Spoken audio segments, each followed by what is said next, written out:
este caso vamos a hacer un pequeño resumen de lo que corresponde a frontera de posibilidades de producción y sería una sesión muy corta de lo que sucedió ayer en la noche.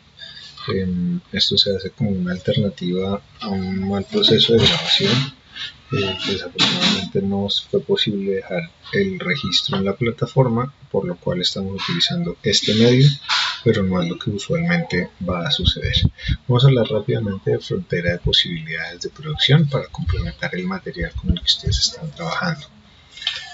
Entonces lo que tenemos allí es una situación en donde tenemos una economía, un individuo, un sujeto o una empresa que se ve enfrentado a la toma de decisiones. En este caso, esta economía, que vamos a pensar que es un país cualquiera, un país como Colombia, se dedica a la producción en toneladas de dos bienes. Por un lado, acero, que lo vamos a ubicar en el eje horizontal, en el eje vertical, en el eje Y, y comida, que va a estar ubicada en el eje X.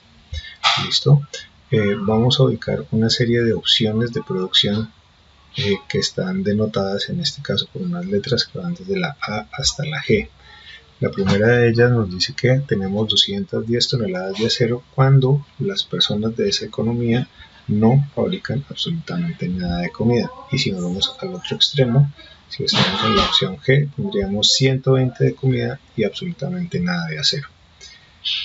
Esto puede tener lecturas políticas o progresistas o sociales, si se quiere, y podríamos estar hablando un poco de política económica. Dependiendo del rumbo que se le quiera dar al país, uno podría situarse en un extremo o en el otro, o en algún punto intermedio. En todos los puntos que pertenecen a esta frontera estamos utilizando todos los recursos posibles de la mejor manera posible. Por ello se llama frontera de posibilidades de producción. Si nosotros nos ubicamos por debajo de la frontera, que es lo que está sucediendo en este momento en el punto rojo, estaríamos siendo ineficientes, no estaríamos haciendo uso de todos los recursos y quedarían algunos de ellos inutilizados, como en la opción que se está mostrando en este momento en pantalla, en donde tenemos 100 y 50.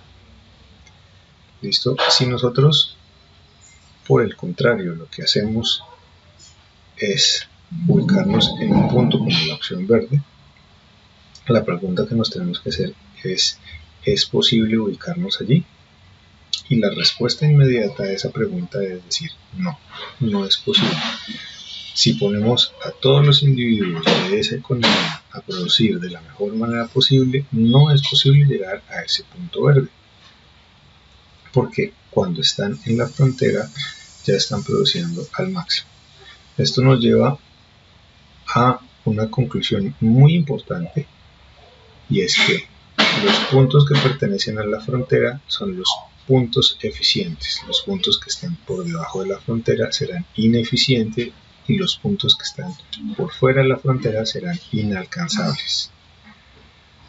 ¿Habrían formas de que estos puntos que son inalcanzables en algún momento los pudiéramos alcanzar? Sí. Para ello tendríamos que hacer mejoras tecnológicas, capacitaciones, aumento de la población, mejora en la maquinaria, de tal manera que desplazáramos la frontera de posibilidades de producción. Muchas veces el desplazamiento de la frontera puede darse de forma paralela. Si, por ejemplo, hacemos un aumento generalizado de la población, de tal manera que tendríamos más personas para producir tanto acero como comida, o puede darse de forma irregular en donde nos desplazamos solamente en uno de los ejes pero no en el otro. Por ejemplo, si hacemos una capacitación generalizada para que la gente produzca más acero. ¿Listo? Otro de los temas muy importantes que ustedes quisieron o que estuvieron preguntándome y trabajando dentro de la sesión fue la generación del costo del costo de oportunidad, cómo se halla. Entonces, en este caso el costo de oportunidad está relacionado con la noción de sacrificio, dejar de hacer algo para producir algo más. En este caso, como es una economía simplificada y tenemos solamente dos bienes, vamos a dejar de hacer uno para poder fabricar el otro. Entonces vamos a ubicarnos temporalmente en el punto C, en donde hay 180 toneladas de acero y 40 de comida, y vamos a pasar a la situación D, en donde tenemos que dejar de hacer acero para producir un poco más de comida. Entonces vamos a pasar de C a D y calcular el costo de oportunidad allí. Esta fórmula que les vamos a presentar, o que se va a presentar, es la misma que se utiliza en cualquier otro contexto, ¿sí? Entonces, en el numerador, en la parte de arriba, voy a ubicar aquello a lo que renuncio. En este caso voy a renunciar a acero. ¿Y qué voy a ganar? Comida. Entonces la operación completa sería de la siguiente manera. El costo de oportunidad de C a D sería renunciar a 30 toneladas de acero y con ello estoy ganando 20 toneladas de comida. Haciendo esa división, logro entender que por cada tonelada de comida que yo quiera producir en ese segmento de la curva, estoy renunciando a 1.5 toneladas de acero. ¿Listo? Entonces, esa es la forma y esa es la matemática que se utiliza, y lo que ustedes se pueden dar cuenta es que en general lo que vamos a tener es una situación en donde los costos de oportunidad, como se ve acá, van a ser de forma creciente.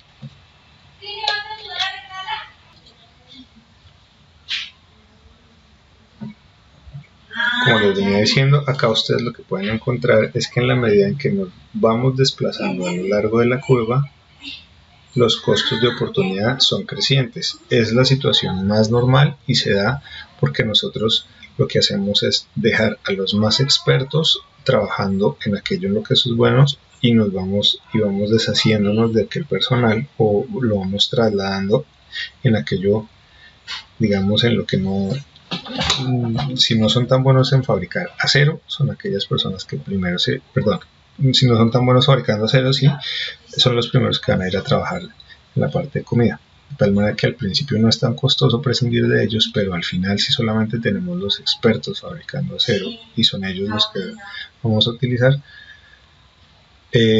al final el costo de oportunidad va a ser muy grande, como se presenta acá. Una situación un poco menos convencional es la que se presenta en esta diapositiva.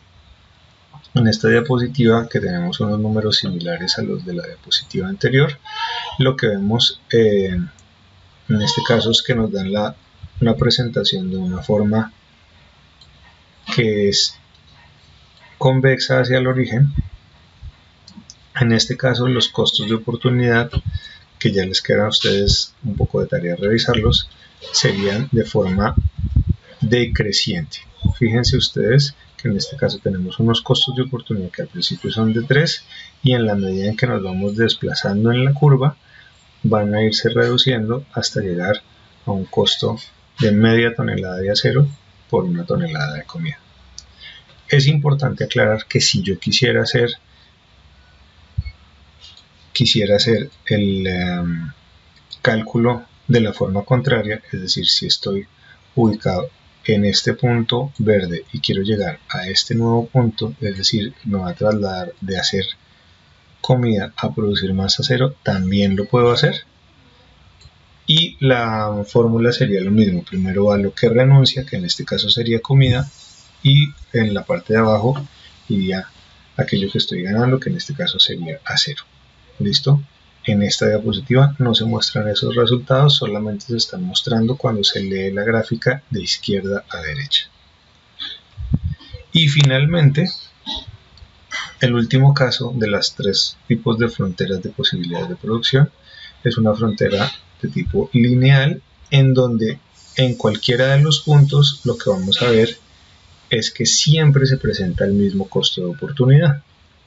Fíjense que en el primer caso tenemos costos crecientes, en el segundo costos decrecientes, y en este caso tenemos un costo de oportunidad constante.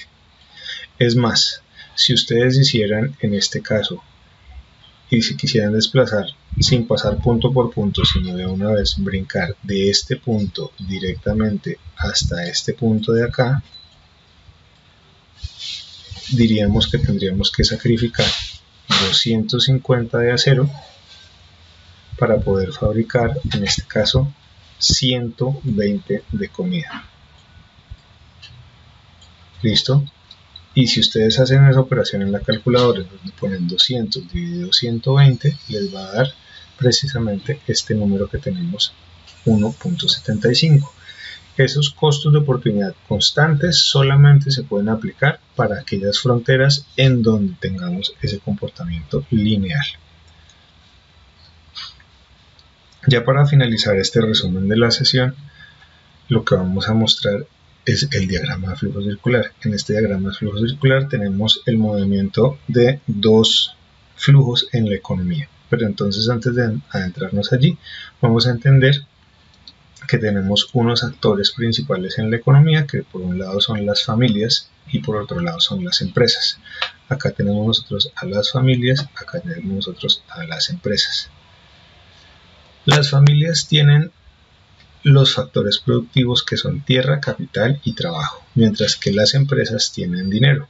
Entonces lo que va a suceder es que las familias llegan con tierra, capital y trabajo al mercado de factores de producción y se los entregan a las empresas, como está sugiriendo el diagrama azul.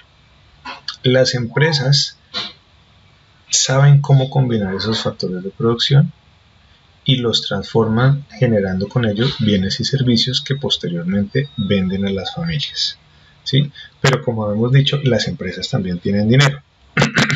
Entonces el flujo contrario es lo siguiente: las empresas llegan con su dinero al factor de mercado, los factores de producción, al mercado de factores de producción, se lo entregan a las familias.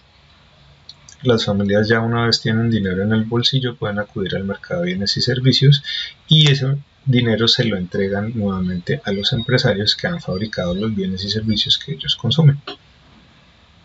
Entonces, con esta mini sesión queda de alguna manera recogido lo que trabajamos en la sesión de ayer y solventamos el hecho de que no haya quedado grabada la sesión. Entonces les agradezco mucho su tiempo y les deseo una muy buena semana. Estén atentos a estudiar, que ya próximamente el quiz se avecina.